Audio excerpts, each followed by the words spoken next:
शिवानी रूबरू बिहार में आपका स्वागत है। आज है 27 नवंबर। चलिए फटाफट बढ़ते हैं बिहार की अब तक की 20 बड़ी खबरों के साथ। उससे पहले एक नजर अब तक की टॉप 5 खबरों पर। बिहार में लागू हुआ BH सीरीज। बिहार के 8 लाख कर्मचारियों ने शराब नहीं पीने का लिया शपथ। खनन विभाग के OSD के ठिकानों पर विजिलेंस यूनिट की छापेमारी। नक्सल प्रभावित क्षेत्र पर्यटकों के लिए बनेगा आकर्षण का केंद्र। बिहार में बढ़ेगा सरपंचों का रुतबा। अब चलिए बढ़ते हैं खबरों की ओर विस्तार से। बिहार में BH सीरीज लागू हो गया है। अधिसूचना जारी होते ही प्रभावी हो गया है। अब नई गाड़ी खरीदने वालों को भी BH सीरीज मिलेगा, लेकिन इस सीरीज को वही लोग ले सकेंगे जिनका एक राज्य से अधिक में वास्ता है। उन सबों को गाड़ी का नंबर लेने के समय कागजात जमा करने होंगे, जिससे यह साबित हो कि उनका वास्ता एक से अधिक राज्यों में पड़ेगा। वहीं 10 लाख से कम की गाड़ी लेने पर 8%, 10 से 20 लाख तक की गाड़ी लेने पर 10%, तो 20 लाख से अधिक की गाड़ी लेने पर 12% टैक्स देना होगा।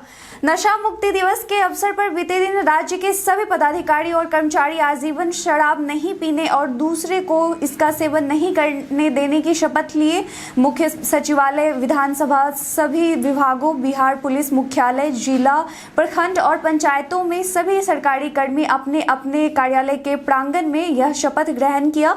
मुख्य समारोह ज्ञान भवन में आयोजित किया गया। आपको बता दें कि इस कार्यक्रम में मुख्यमंत्री नीतीश कुमार ने भी शिरकत किया।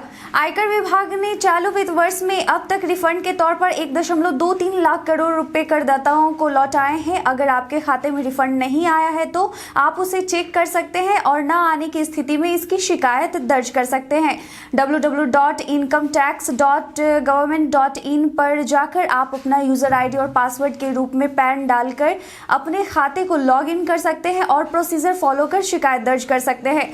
केंद्र सरकार के आदेश के मुताबिक अगले साल जुलाई महीने से यानी कि 1 जुलाई 2022 से सिंगल यूज प्लास्टिक की वस्तुओं की खरीद, बिक्री और मैन्युफैक्चरिंग पर रोक लगाया जाएगा। वहीं बिहार में 15 दिसंबर से सिंगल यूज प्लास्टिक के उत्पादन, आयात, बिक्री और उपयोग पर प्रतिबंध लगाने की योजना है। लेकिन अब जो जानकारी निकलकर सामने आई है उसके अनुसार केंद्र की तर्ज पर बिहार में भी 15 दिसंबर की समय सीमा को अगले साल तक बढ़ाने की मांग की जा रही है। ऊर्जा के क्षेत्र में बिहार आगे बढ़ रहा है। अब कोयले को छोड़ सोलर ऊर्जा को बढ़ावा देने के उद्देश्य से सरकार सोलर बिजली पर काम करके आगे बढ़ रही है। बिहार सरकार ने फ्लोटिंग सोलर प्लांट लगाने का निर्णय लिया है, जिसके तहत जल्द ही बिहार में आपको पानी के ऊपर तैरता हुआ पावर हाउस दिखाई देने लगेगा। इसको लेकर राज्य के 2 जिला दरभंगा और सुपौल में अनोखा सोलर पावर प्लांट का काम शुरू कर दिया गया है। फ्लोटिंग सोलर प्लांट के बन जाने से फायदा यही होगा कि सोलर प्लांट खुद से कूलिंग भी होते रहेगा। अब तक जब भी प्रदूषण की बात होती थी तो अक्सर आपके जहन में दिल्ली और अन्य राज्यों का नाम आता होगा, क्योंकि वहां लोगों के तौर तरीके ऐसे ही हैं। लेकिन अब इस सूची में पटना जैसे शहर का नाम आए तो आश्चर्य होना लाजमी है। लेकिन यह सच है, पटना का वायु गुणवत्ता सूचकांक लगातार बढ़ रहा है।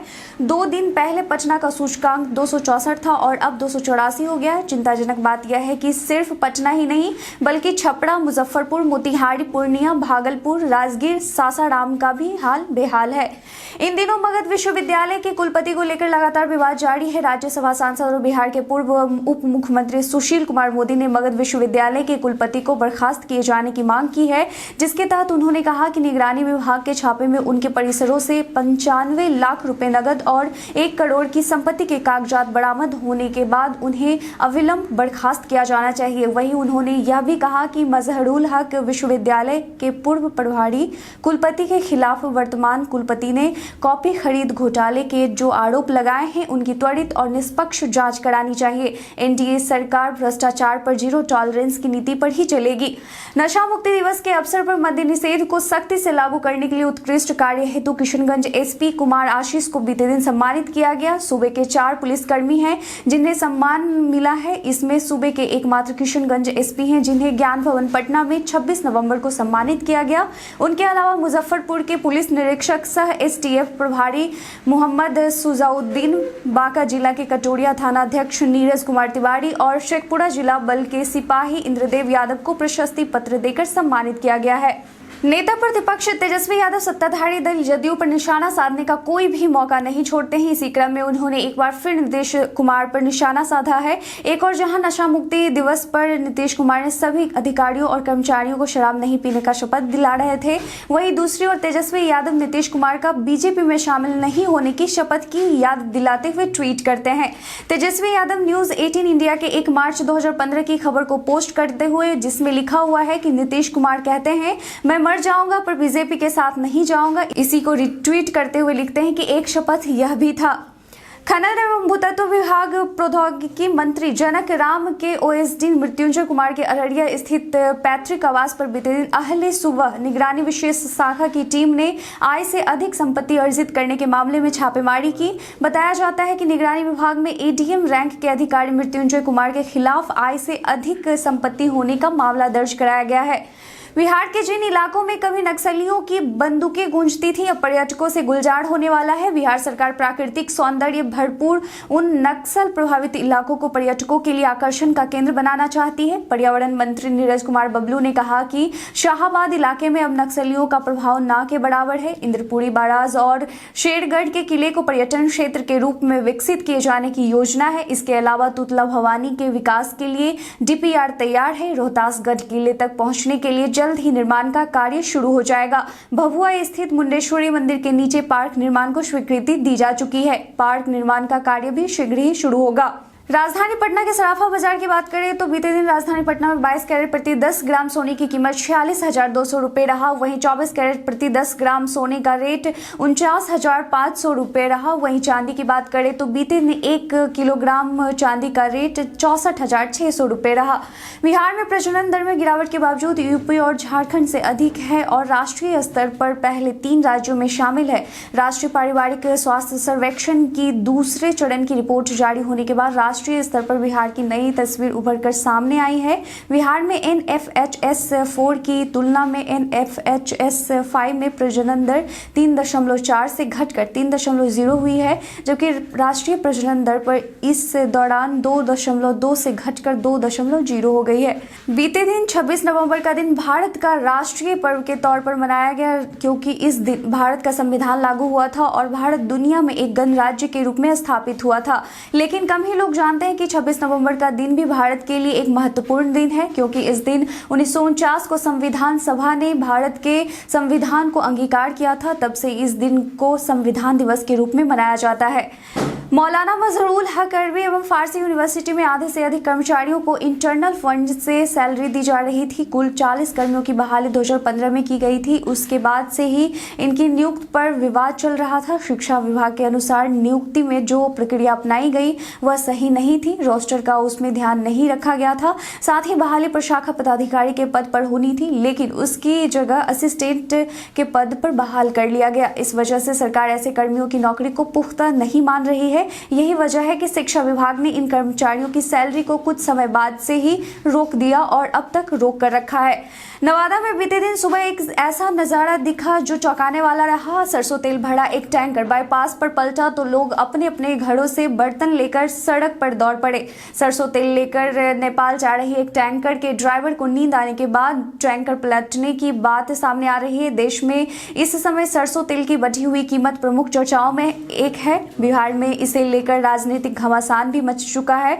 इस बीच एक ऐसा नजारा दिखा जब लोग सरसों तेल लूटने बर्तन लेकर सड़क पर दौड़ पड़े। सार्वजनिक जमीन पर अतिक्रमण करने वाले हो जाएं सावधान। राज्य सरकार सार्वजनिक जमीन या अन्य संरचनाओं पर कब्जा जमाकर वर्षों से बैठे लोगों को जेल भेजने की तैयारी कर रही है। राजस्व एवं भूमि सुधार विभाग ने सभी प्रमंडलीय आयुक्तों एवं जिलाधिकारियों को कहा है कि वे इस मामले को प्राथमिकता सूची में रखें। अतिक्रमण मुक्ति के लिए तुरंत अभियान चलाएं। इसका ब्यौरा मुख्यालय को भेजें। कहा गया है कि अधिकारी बिहार लोक भूमि अतिक्रमण अधिनियम की धाराओं को इस्तेमाल करें। इसमें अतिक्रमण मुक्ति के लिए जिलाधिकारी के आदेश की अवहेलना करने वालों को 1 साल की सजा और 20,000 रुपए तक का जुर्माना लगाने का प्राविधान है। बिहार में सरपंचों की हैसियत और उनका कार्यक्षेत्र बढ़ाने के लिए राज्य सरकार लगातार कोशिश कर रही है। विधान परिषद के लिए स्थानीय प्राधिकार कोटि की सीटों के चुनाव में ग्राम कचहरियों के 8,072 सरपंचों को मतदान का अधिकार मिल मिल सकता है। बिहार के अनुरोध पर पंचायती राज मंत्रालय अब विधि मंत्रालय से हरी झंडी दिलाने की तैयारी में जुटा है।